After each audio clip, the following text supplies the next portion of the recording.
Film fans of YouTube, hello and welcome to Why I Love Movies, the series where I take a look at my personal favourite films and talk about why they are a favourite, what scenes, elements and even memories stand out. Thanks to you voters on Twitter, I will be looking at Spielberg classic Jurassic Park, a film that needs no introduction, but for those of you who have never gotten around to seeing it, here is a brief synopsis. John Hammond, the owner of this park, has to prove to his investors' lawyers that Jurassic Park is safe after the death of a worker. He invites paleontologists Alan Grant and Ellie Sattler, as well as a chaos theorist, Ian Malcolm, to the park, in the hopes that they will endorse it, seeing as they have managed to de-extinct prehistoric creatures. Unfortunately for them, the park's lead computer programmer sabotages the park, letting the dinosaurs loose so he can steal some DNA vials to sell off to the highest bidder. That is where I'll leave it for those of you that haven't seen it, but be warned, this video may contain some spoilers. You have been warned. If you are new here, consider dropping a like and letting me know your experiences of Jurassic Park in the comments below, and subscribe for new episodes of Why I Love Movies every fortnight.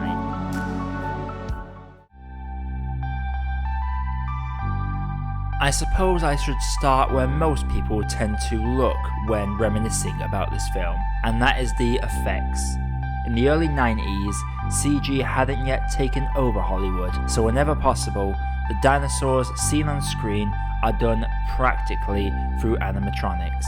Despite the difficulty that comes with animatronics, they gave a sense of realism that you just couldn't get with CG at the time. Allowing the actors to get up close and personal with these creatures allowed them to give natural performances, whilst also keeping the audience engrossed in the world the film is pitching us. The animatronics have aged phenomenally, and to this day the film looks amazing. These animatronics are enough to convince any child that dinosaurs are existing today, and I myself can confirm that as a kid I believe that this was a real park, and I really wanted to go once they had fixed and reopened the park.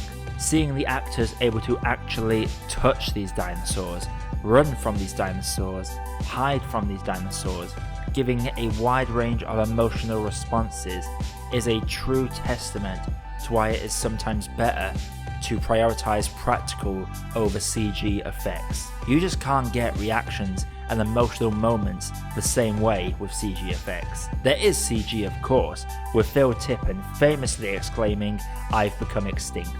But for me, the difference is you can draw a picture and shade it, or you can throw a load of paint onto it. No disrespect to CG artists, as those people put in so many hours on effects that may only take up to a second of screen time.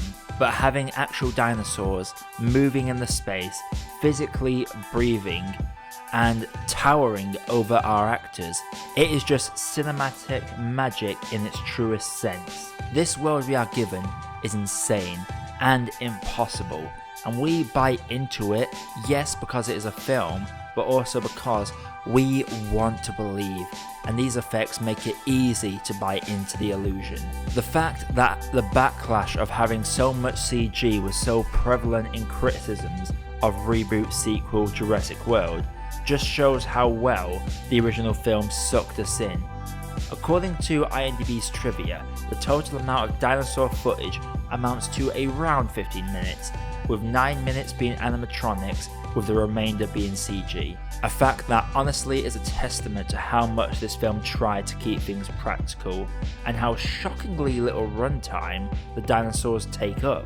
I also have to shout out the colour palettes this film uses.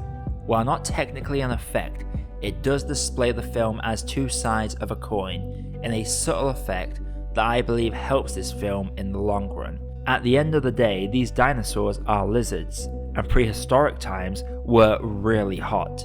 So I appreciate this film gives us a very saturated colour palette during the daytime hours. Not only does it make us feel a part of this adventure flick, but it helps the dinosaurs blend in and gives off the impression that it is a tropically hot area. On the flip side, when it gets dark, it is filled with these dark blues and shadows, enhancing any bright lights that these shots may feature, and really gives us this foreboding feeling of horror. These two colour palettes help juggle the tone of the movie, and I for one believe that helped the flow of the movie to no end.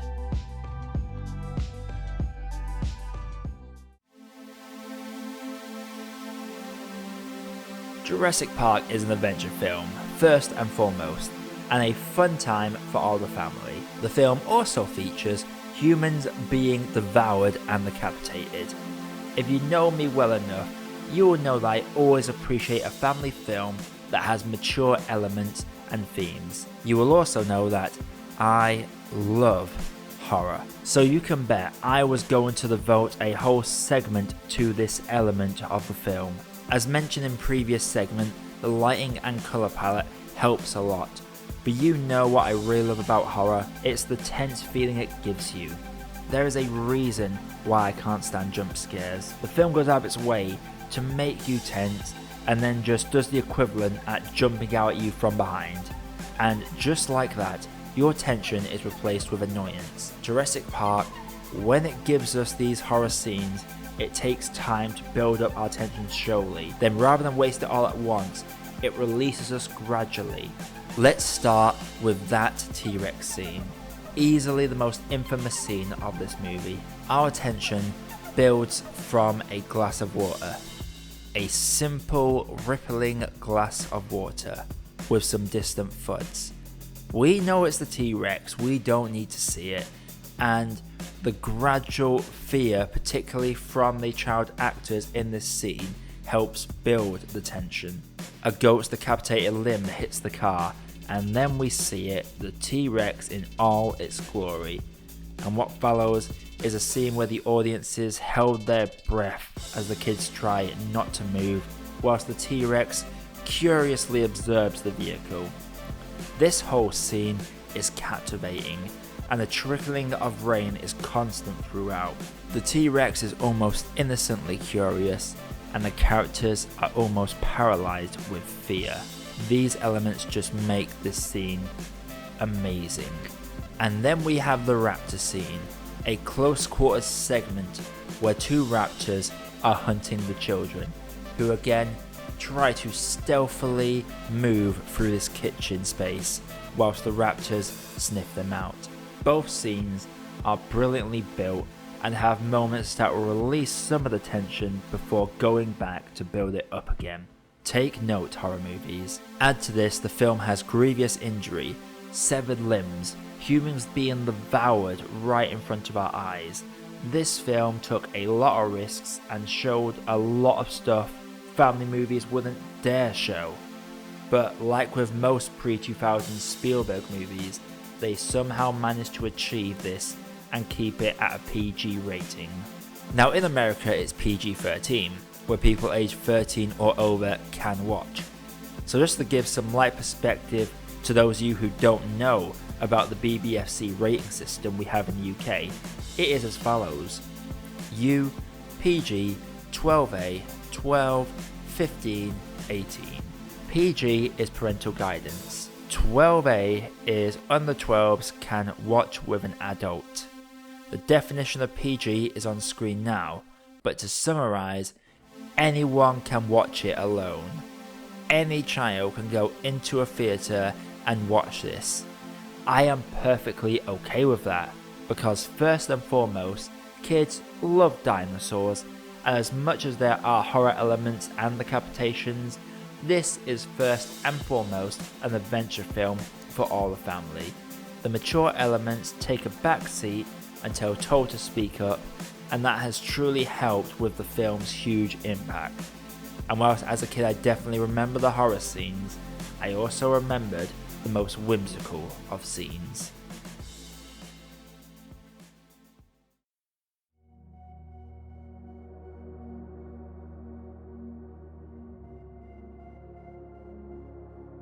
If you have been watching this series consistently, you will have guessed this segment was coming. If anyone could balance maturity and family wholesomeness, it was Spielberg, who I truly believe will always be my favourite director.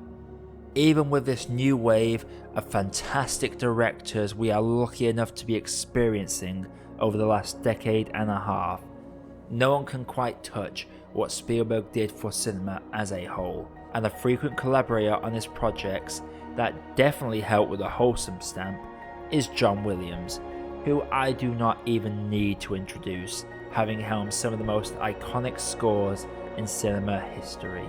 These two would once again collaborate on Jurassic Park, and Spielberg did his part by using these animatronics, wanting them to feel as real as possible, and his directing certainly helped with the balancing act this film plays by giving us the wholesome moments and the horrific moments. He came up with some clever ways to incorporate and condense the book elements. Now, I hold my hands up, I have not read the book, so any facts I bring up now will just be stuff I have found from researching this episode, because as much as I can gush about my adoration for these two, you all want a few facts as well. Some of Spielberg's key inputs include Mr. DNA as a means to condense a lot of the book's original dialogue. He requested the raptors to be bigger than they are supposed to be to make them more menacing, which worked if you couldn't guess by my previous segment, and he requested the movements of these animals to be more bird-like, especially when something draws their attention, hence why we see the neck snapping to attention whenever noises are made, and this was years before we discovered that raptors might have actually had feathers. A couple of fun elements as well is he requested for some of the dinosaurs to do behavioural things like scratch themselves, and he would actually roar down a megaphone at the actors during scenes like the T-Rex scene just for them to bounce off it. These little inputs have helped create arguably one of the most perfect films ever made, and finding out these facts just helps me appreciate the subtleties even more. Honestly, if you are a film fan, I would always recommend looking into trivia and listening to commentaries, because they open your eyes in ways that you can't predict. Meanwhile, John Williams had a small role in this film's iconic status.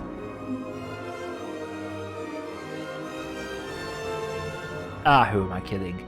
You hear this theme, you are instantly teleported back to Jurassic Park. Unfortunately, because I don't trust the copyright police, I will only reference this theme in hums from this point onwards. This theme really bullet points the whimsical wonder you get from seeing real dinosaurs. Honestly, it's one of those themes that transcends generations and is around this man's best work. I wish I could gush about this theme, but honestly, if you've heard it, you already know. So I will instead round this essay out by looking at the Spielberg-Williams collaboration. As much as I can talk about Spielberg's knack for whimsical stories, his films would not likely have been as effective without the John Williams scores, which have become synonymous with cinema as a whole. Throughout the 80s and early 90s, people were treated to this deluxe collaboration of wonder and awe, as themes from Indiana Jones, E.T., and yes, Jurassic Park, amongst other movies, found their way into our hearts, in a collaboration that continues to this day. You hear this theme, you are overcome with an urge to rewatch this classic. And whilst I will defend The Lost World to the death, no Jurassic film has any hope of living up to the majesty that was Jurassic Park. And that is why I love Jurassic Park. This is why I love movies.